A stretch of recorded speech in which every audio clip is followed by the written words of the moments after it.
Hey guys, it is day 29 of my radioactive road trip. I'm in West Palm Beach, Florida. I'd imagined myself this weekend kind of filming a trip update, but something unexpected happened and I'm actually headed home, back to Texas. Radioactive Road Tripping is a travelogue show that documents my transformation from a longtime national security expert to a newbie director, cinematographer, and producer.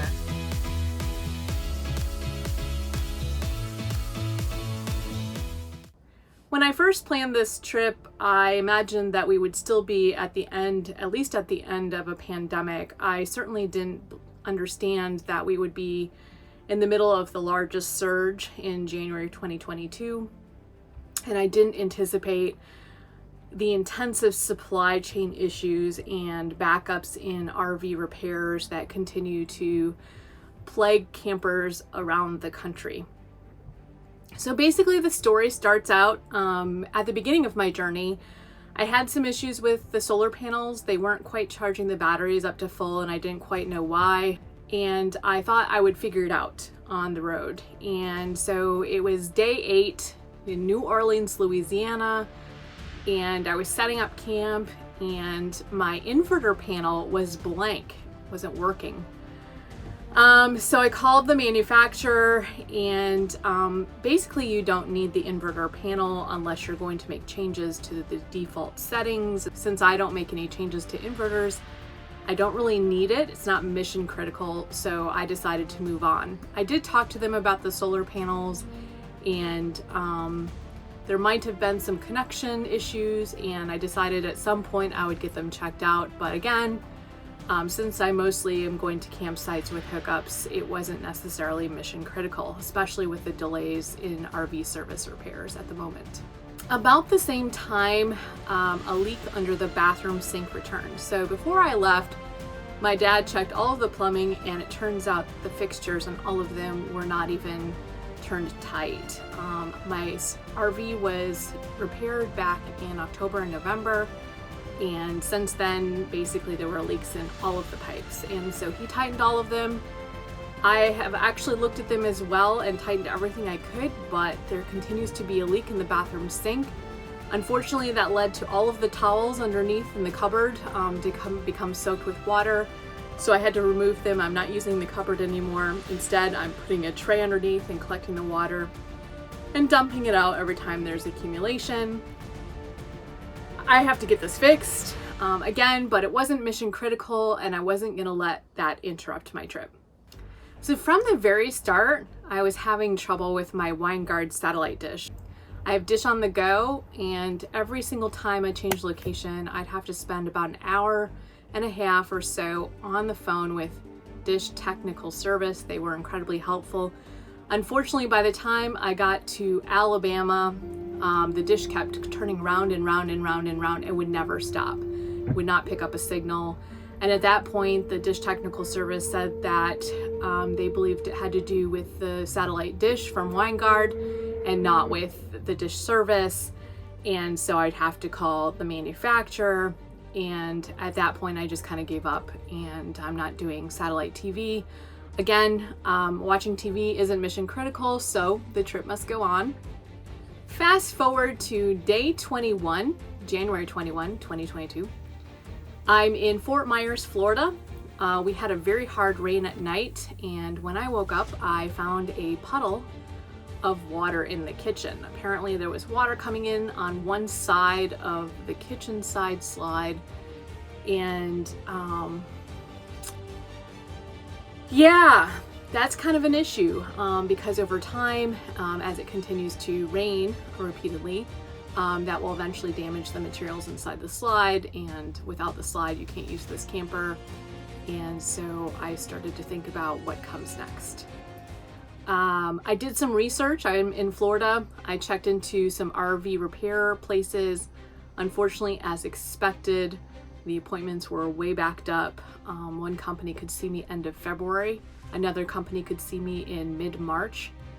And then I'd have to wait several months for warranty approvals because that's how long it's taking right now. And when I did my repairs in the fall, I had put in for warranty approvals in September, and they still were not approved in November, several months later, by Host, the manufacturer. In essence, the dealer let me leave, and they waited on the warranty approvals, but they let me take the camper away because of my road trip. Unfortunately, you can't mess with water leaks, and I made the hard decision that if I was going to have to wait 2 to 3 months for the repairs to get done, I much rather do that from home in Texas than out and about here in Florida or elsewhere, because it was going to interrupt my road trip either way by this time. A couple days later, I discovered that there were leaks in the cupboards on both sides of my bed. That's where I store all of my clothing and bedding, and unfortunately they were damp, so I had to pull them all out. And I went to Walmart, got some plastic bins, I repacked the clothes, put them in the truck, and I took some smaller plastic bins and put them in the cupboards in the meantime. This could be due to the sealant. However, again, the camper's brand new. It was just in service in November. I find it difficult to believe that the sealant has eroded so quickly, but it's definitely a possibility. As I was wrapping things up in Fort Myers and heading to my next location, which I had to do some filming yet before heading home to Texas, all of a sudden my remote for the jacks no longer worked. Pressed the buttons, there was no response. Luckily, you have an emergency remote, but you have to hook it in, and it's not as useful to go around and make sure all the jacks are doing what they're supposed to be doing. In any event, my first thought was a battery issue, but there's no indication on the remote at all what kind of battery it takes. There's tiny little screws, so if you don't have the right screwdriver, that could be complicated. Eventually, I dug out the manual and found out that the remotes take A23 batteries, which you can't find anywhere, by the way. If you go into a grocery store, go to the battery rack, they're not there. Walmart does carry them, and what I ended up doing was ordering one on a Walmart in Homestead, Florida, and then going to pick it up just to make sure that I absolutely had it.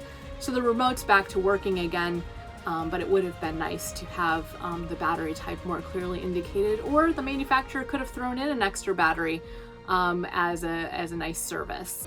It's day 27 when I arrive at my campsite in Homestead, Florida. I'm in a time crunch since I have to get to Everglades National Park to do a film shoot. I take the camper off the truck and get everything set up, only to discover that I can't lock the camper door. This has happened one time before, but I've been able to get it to work, and it's clear that the manufacturer installed the strike plate in the wrong place, so that even on a good day, the lock barely clears the bottom of the strike plate. If the camper is not perfectly level, the lock misses the opening and can't be engaged. I spent about 30 minutes monkeying with the jacks to get it to match, but I gave up and left my camper unlocked. When I arrived home, I tried again, but I still couldn't get it to work, so I used some bungee cords at night to create a booby trap for any intruder. However, the lock does work when the camper's on the truck. This is a pretty easy fix, but I'm not really handy with a drill. So I arrived in Homestead, Florida, which is just outside Everglades National Park, and finally I have a spot of some warm weather. And so I turned on my barely used air conditioner, and it sounds very weird.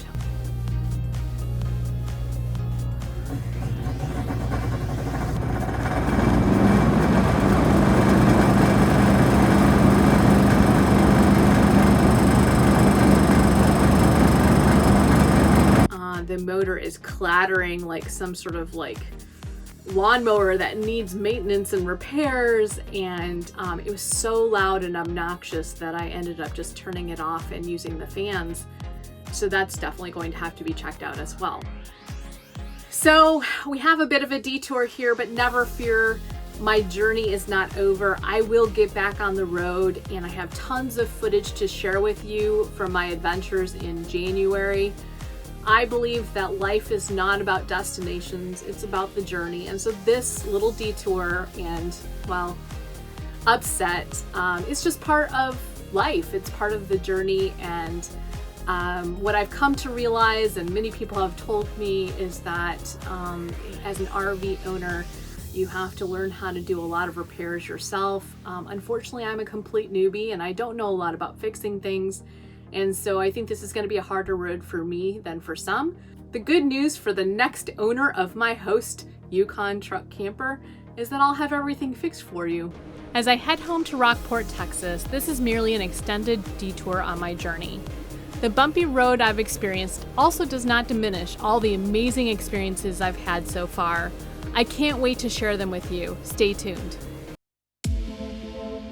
Remember when we were young and immortal, when life was just a game and nothing really mattered, when I was so on top of the mountain. If you want to follow my journey, please remember to subscribe to my YouTube channel. If you'd like to have access to behind-the-scenes content and exclusive merchandise, become a patron at patreon.com/NATASHA BAJEMA.